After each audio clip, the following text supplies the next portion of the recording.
Hello अस्सलाम वालेकुम। अब ये मैं 125 की किक शाफ्ट का इस तरह से चेंज करते हैं। ये पहले लॉक निकाला ऊपर का, सही है। ये अंदर की शाफ्टें हटाई, स्प्रिंग हटाया, राचर गरारी हटाई। अब एक और लॉक होगा इसके अंदर बड़ा, अब इसको हटाना है। इसको हटाने के बाद ये शाफ्ट आज़ाद हो गई फिर, सही है ना। अब ये शाफ्ट लॉक निकाला, इस शाफ्ट को थोड़ा जोर लगा के निकल गई। अब नई शाफ्ट लेनी पड़ेगी। ये शाफ्ट जो है टूट गई थी, अब ये नई शाफ्ट ली है। अब इसके अंदर ये गरारी बिठानी है पहले तो बड़ी वाली, फिर इसके अंदर ये लॉक लगाना है। ये गरारी बैठ गई, फ्री होनी चाहिए, जाम नहीं होनी चाहिए।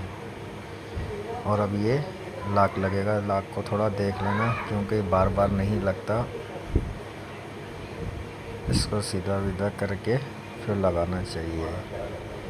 ज़्यादा मुंह नहीं खुलाना चाहिए, बिल्कुल फिक्स बैठना चाहिए लॉक, क्योंकि किक का ज़ोर रहता है इसके ऊपर। इसलिए लॉक को बिल्कुल सीधा करके बिठाए। ये लॉक हमने बिठा दिया। थोड़ा सख्त हो जाता है क्योंकि मुंह दबाना पड़ता है ना इसका। ये लॉक बैठ गया इसका। अब ऊपर से हमारे को दूसरी गरारियाँ लगानी है, राचा लगाना है इसका। चेक कर लें बिल्कुल सही तरह से बैठा है नहीं बैठा, तसल्ली के साथ। अब ये राचर हमने बिठाया।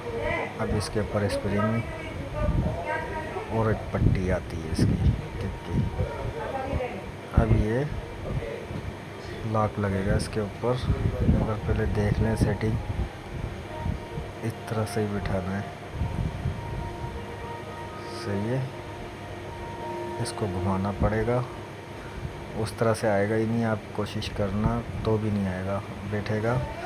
ये राचर का मुंह ऊपर की तरफ जाता है। अब ये लॉक लगेगा इसका। ये शाफ्ट हो गई आपकी कंप्लीट। ये शाफ्ट कंप्लीट हो गई। ये देखो गरारी फ्री होनी चाहिए, राचर काम करना चाहिए, और ये बिल्कुल क्लियर हो गई। ओके।